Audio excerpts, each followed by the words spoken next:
refugees and extension leads.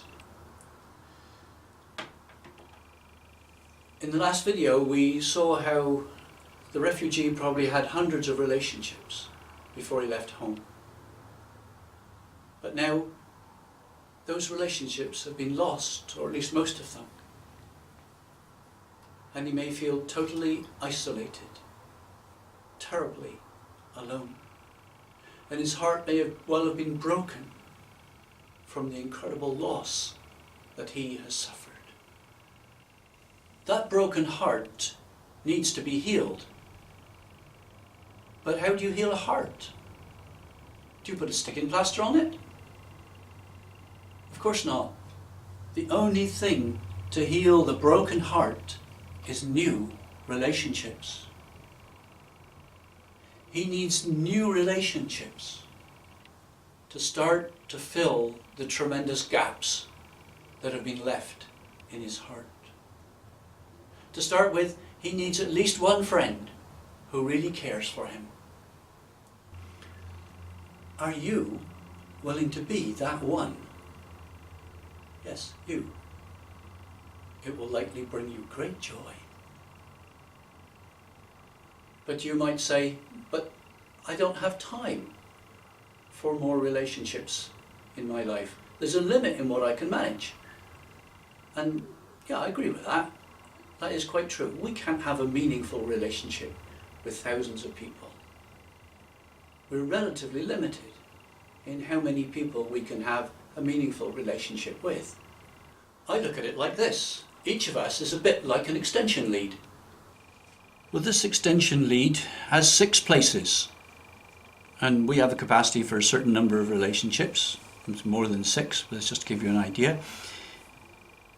Now, this represents the heart of a real person.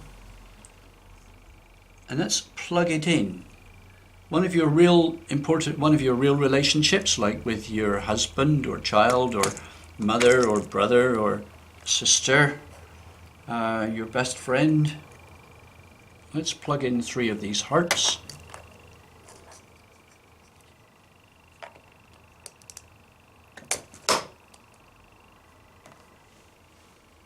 Well, what about the other available sockets? We've got 3 left. Well, some of us have other relationships which are essentially fake relationships. You know, it's possible that some of our sockets are occupied with fake relationships.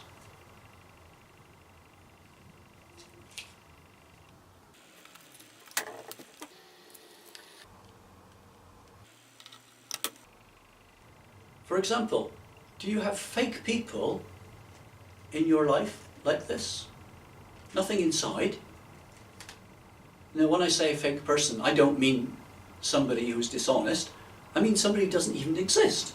He only exists in the mind of some author, and yet he may fill a place in your life. I'm talking about people in soap operas and other fictional characters. They can be so gripping sometimes, can't they? And take up so much time in our lives. It's essentially just like they occupy a relationship slot in our lives, which could be given to real people.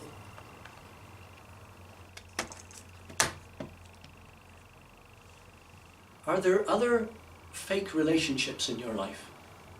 Not fake people this time, people that actually exist, but various celebrities in sports or TV or movies or things like that.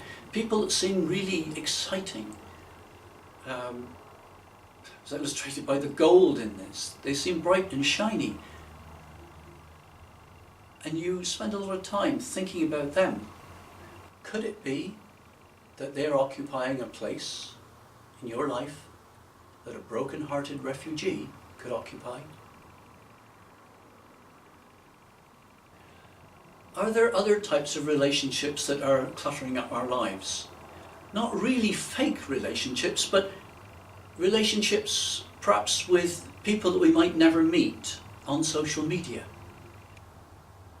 And we might talk to them about trivialities, and somehow they're taking up a time in our life, they're taking up a slot in our life that we could give to real people who are around us. And we wouldn't have time for helping a refugee. Is there any room for a broken-hearted refugee in your life? It might mean taking some of these other relationships out so that he can be slotted in.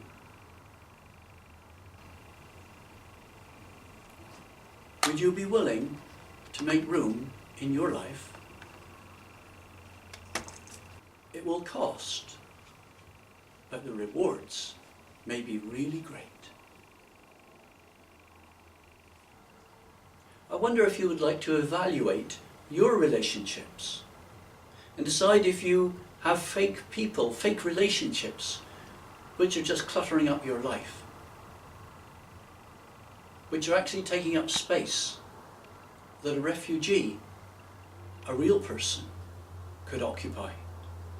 That refugee will likely enrich your life so much. The next video in this series is probably the most important one of all. It asks the question, do I place myself below him to serve him, or above him to impress?